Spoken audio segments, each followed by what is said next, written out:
Welcome to Love Speaks the Loudest. Relax, unwind, and enjoy today's stories.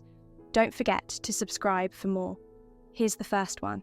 The dingy walls of the run-down apartment echoed her heart-wrenching sobs, yet he stood motionless, knowing he had no right to approach her. Her trembling hands cradled her swollen belly as she leaned against the wall, its paint flaking away like dried leaves. He remained rooted in place, making no effort to steady her. "How could you?" she cried, her voice breaking through the silence for what felt like the 100th time. Yet, this time, he managed to summon the strength to respond. Shattered pieces of his phone lay scattered across the threadbare carpet between them, a jagged barrier of broken plastic and glass. The fragments glinted ominously, sharp enough to cut, but it wasn't fear of injury that held him back. "She was there when you weren't," he said, his voice low, almost apologetic. Even to his ears it sounded weak, an excuse unworthy of her fury. Her tear-streaked face made it clear she thought so too. "I have always been there," she screamed, her voice raw with emotion. "Every hangover, every police fine, every time I wanted to take our son and run, I stayed. I stood by you when every part of me screamed to leave. Don't you dare talk to me about abandonment." Her voice cracked, but her resolve didn't falter. Her glare was unrelenting, cutting through the unseen chasm that separated them. "I should have listened to everyone who warned me, but I wanted to prove them wrong. I wanted to believe they were jealous. But no, they were right. They were absolutely right." His anger surged at her words, transforming his barely audible whispers into a thunderous roar. "You promised me you had cut them off. You swore their words meant nothing, that they meant nothing. Don't act like I'm the only one who's been lying. How long have you been in touch with them? How long have you let them poison your mind against me?" Her voice dropped to a venomous hiss as she fired back. "How long have you been lying? How many times did you tell me you were at work when you were with her?" She glared, her eyes searching his for the truth she already knew. "I called your office today. Do you know what they said? You were fired a year ago. We've only been married 8 months." "It doesn't matter," he spat, his voice seething with bitterness. "I still made sure you had your clothes, your jewelry, every little thing you begged for. Look around you." He gestured wildly at their dilapidated surroundings. "Look at where we are because of you." "Because of me!" she screamed, her voice rising to a fever pitch. Her tears splashed onto the stained floor, mixing with the room's pervasive musty scent.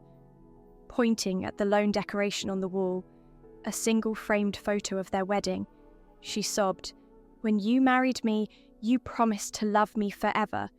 You swore I was the only one for you. Forever." He scoffed, the sound dripping with contempt. "You actually believed that? Those were just words." "No," she whispered, shaking her head. Her trembling hand reached for her wedding band, slipping it off her finger. The ring fell to the floor with a metallic clang, a sound louder than anything they had said. They were lies. Without another word, she stumbled into their bedroom and slammed the door behind her. The thin walls did little to contain her anguished cries. The feeble door shuddered from the impact, and the photograph on the wall teetered precariously before finally falling. He stood frozen, watching as the frame hit the floor, its glass shattering into a web of cracks. Her face in the photo remained intact, radiant beneath her snow-white veil, while his was obscured by the fractured glass. After a moment, he crouched down, picking up the frame. The shards of glass bit into his fingers, drawing thin rivulets of blood, but he didn't flinch. He gazed at the picture, his lips twitching into the faintest of smiles. The image was old and faded, the corners curling with time. Sighing, he ran a thumb over her face before tucking the photo into a drawer. It was hidden beneath his socks, though it didn't need to be. For the past 75 years, he had lived alone. He pulled out an envelope that had arrived earlier that day. The letter inside wasn't written in her hand, but he couldn't help wishing it was. His weathered eyes scanned the familiar words he had read every day for the past 8 years. Funeral services will be held on October 5th. Please join us for the memorial afterward. An address followed, along with a photo of her in her old age. Her smile was unchanged, splitting her wrinkled face as a young grandchild clung to her neck. He could almost hear their laughter, a sound both comforting and foreign. Tucking the letter into his jacket pocket, he placed a hat over his balding head. It was time for his daily walk, though he knew no one would notice if he skipped it. They used to take walks together, back before the divorce, before everything fell apart. But despite the decades that had passed, one truth remained unwavering. An oath was an oath, and he had kept his. He had loved her forever. Sheesh, that was a heavy one. Raw and emotional, wasn't it? But life moves on, and so do the stories. Let's dive into the next one. Second story. The ballroom was enormous. Nora had never stepped inside one before, but from the countless historical romances she'd read, this was far grander than anything her imagination had conjured. The chandelier alone seemed bigger than her 800-square-foot apartment. Thankfully, her lace half-mask shielded her eyes from the chandelier's glare as she glanced up at the dazzling structure. Her friends would never believe just how massive and intricate the hanging glass ornament was. The polished wood floors glimmered in the light, so flawlessly maintained that it seemed impossible for them to withstand the endless parade of pointed stilettos and glossy black wingtips without a thorough cleaning beforehand. "You seem distracted, my dear." Nora's mother, Darcy Wells, looped her arm through her daughter's and strolled with her toward the orchestra, where musicians were readying their instruments for the next waltz. They had been playing similar songs for over 30 minutes, and while the melodies were soothing, a shift in genre would have been welcome. "Mind telling your old mother what's on your mind?" Darcy asked, her tone light but curious. "A lot of things," Nora thought. "None that you'd want to hear about, and certainly nothing you'd find interesting." As much as she loved her mother, Darcy wasn't the person to confide in when it came to matters of the heart. After 3 failed marriages, her mother had written off love entirely and opted instead to embrace a life as a cougar. Nora still cringed at the memory of walking in on her mother and an old schoolmate in a very compromising position. The 25-year age difference between the two hadn't mattered to Darcy, and why would it? Her mother was stunning. Her light brown locks remained untouched by grey, and her youthful complexion drew envious glances from women half her age. She barely looked 30, let alone old enough to have a daughter in her 20s. As a teenager, Nora had tried in vain to replicate her mother's natural beauty, but some things couldn't be achieved, even with the best makeup. Not that Nora considered herself unattractive.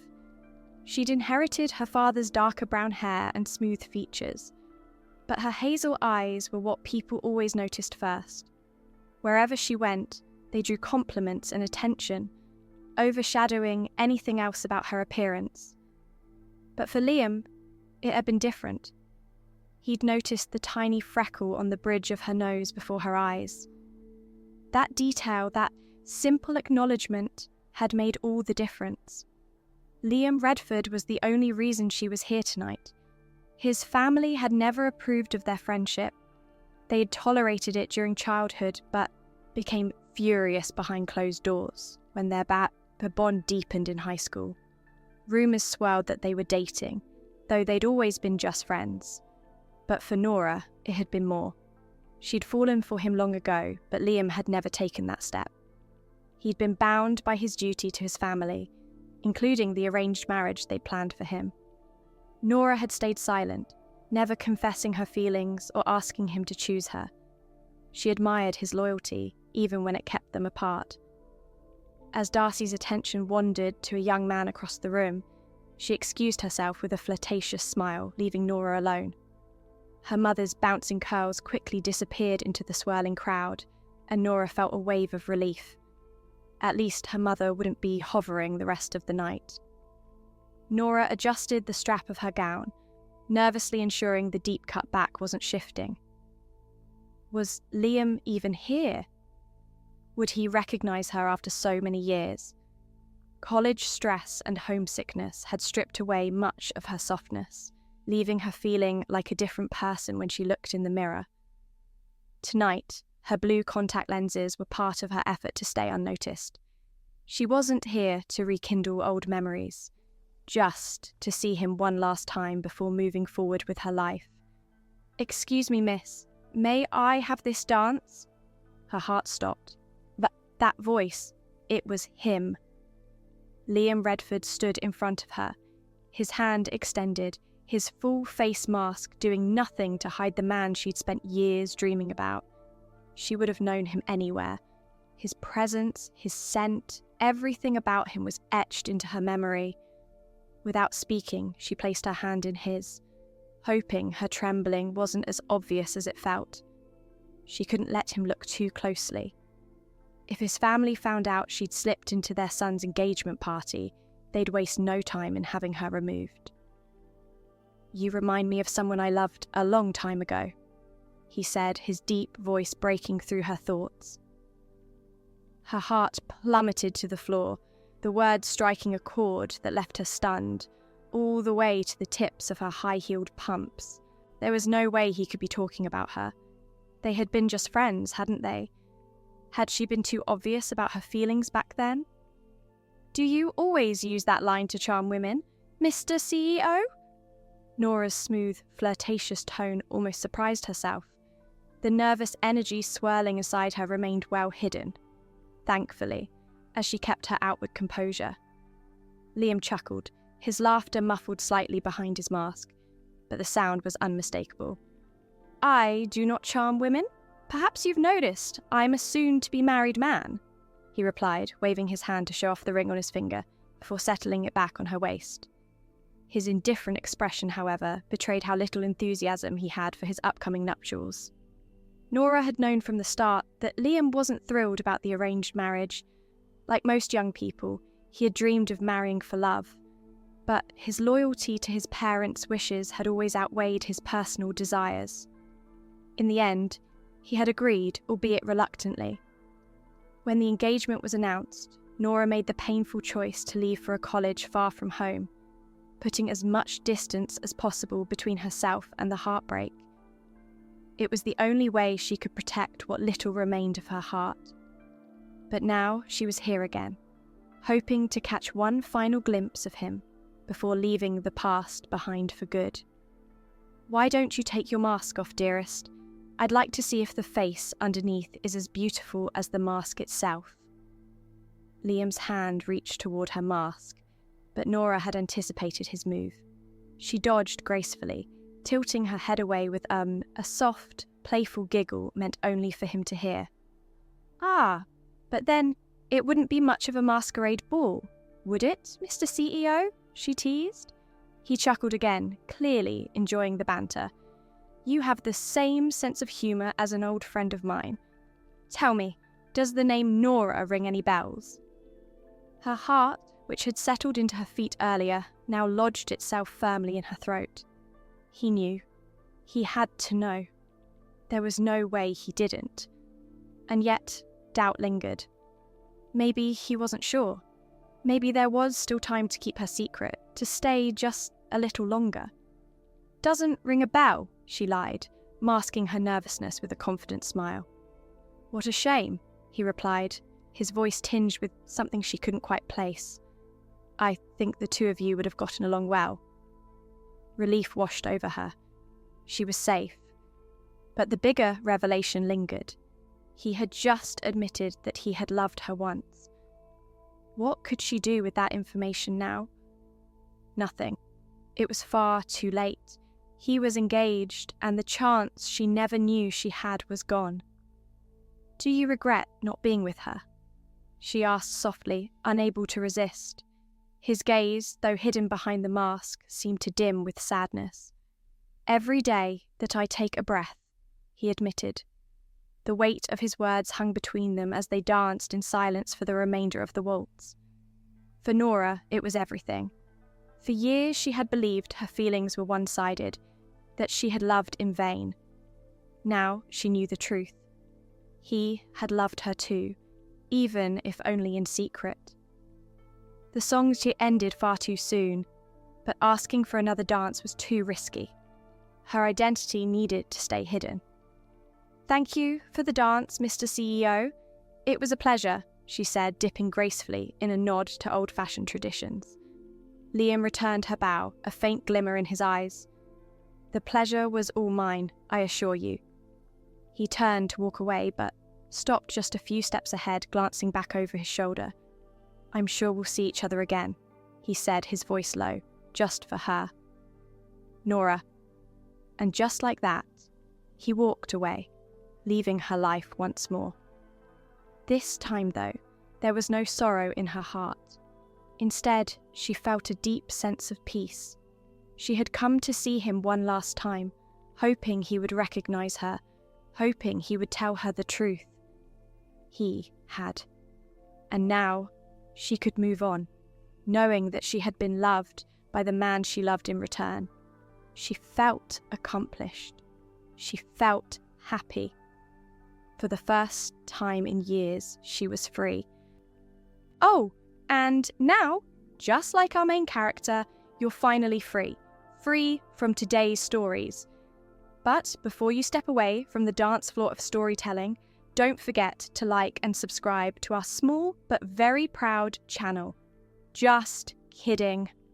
Or am I? Okay. No pressure. Really. Bye.